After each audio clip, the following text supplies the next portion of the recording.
In 2007, Helmand province was filled with Taliban fighters. NATO had already been in the country 6 years. The fledgling Afghan National Army joined British patrols.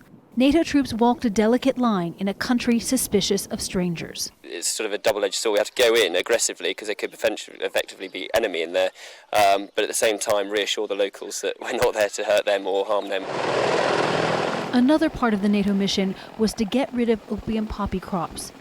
13 years and spending $7.5 billion later, the poppy crop is now bigger than ever, and the opium business employs more Afghans than the security forces. Training the Afghan military and police became a major focus for NATO in 2010. And while there are now about 375,000 Afghan security forces, they are struggling against a resurgent Taliban. This has been a costly war on all sides. Nearly 3,500 NATO forces have been killed. The United Nations has only been keeping track since 2008, but since then, more than 9,600 Afghan civilians have died. And for Afghan forces, this has been the worst year yet. About 13 policemen and soldiers die every day. One of the biggest killers is improvised explosive devices, or IEDs. The NATO withdrawal makes it harder for Afghans to defend against them. We do not have enough equipment to get rid of the IEDs or equipment to give us early warning like the ECMs and others.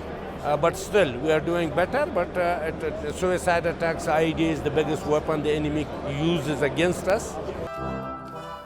This week, NATO marked the formal end to its combat mission, but the Taliban says the fighting isn't over.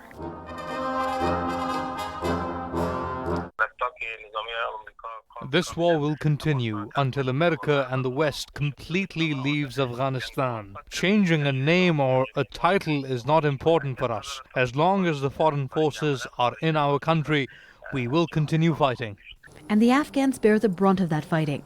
A doctor in Helmand who treats hundreds of them a year says not only do the security forces need more training, many of the police are heroin users.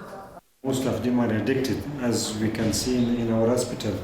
More than 50% of police are addicted. So how can we see that they will create a best security in the future?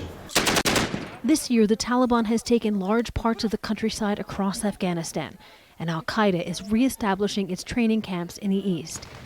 NATO's combat role may be ending, but its initial mission is far from accomplished. Jennifer Glasse, Al Jazeera, Kabul.